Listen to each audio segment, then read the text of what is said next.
Hi all, welcome to me Telangana అమ్మాయి. ఈరోజు మనము టేస్టీగా ఎండు చేపల కర్రీ ఎలా తయారు చేసుకుందామో చూసేద్దాం.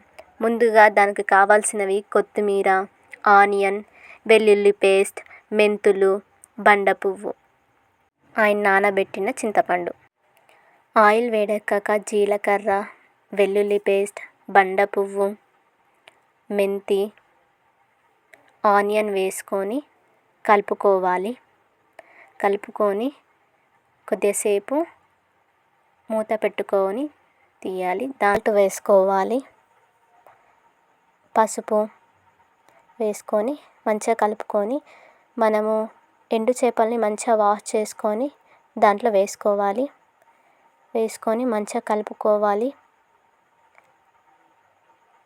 మంచిగా కలిపాక దానిపైన మూత పెట్టుకోవాలి. మూత పెట్టాక ఒక 5 minutes తర్వాత మళ్ళీ తీసి దాన్ని చూసి కలుపుకోవాలి.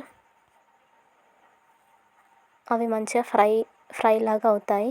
దాంట్లో మనము చింతపండు రసం నానబెట్టుకున్నది దాంట్లో వేసుకోవాలి. అలా మంచిగా కలుపుకొని దాంట్లో మనకు రుచికి తగినంత కారం వేసుకోవాలి. కారం వేసుకొని దాన్ని మంచిగా కలుపుకోవాలి.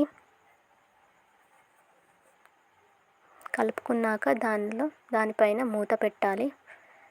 కొద్దిసేపు అయ్యాక చూసుకోవాలి.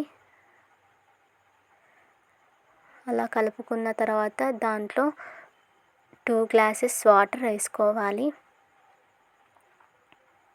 వాటర్ పోసుకొని మంచిగా కలుపుకొని దాంట్లో ధనియాల పొడి వేసి ఒక 1/2 hour వరకు ఉడికించుకోవాలి అండి.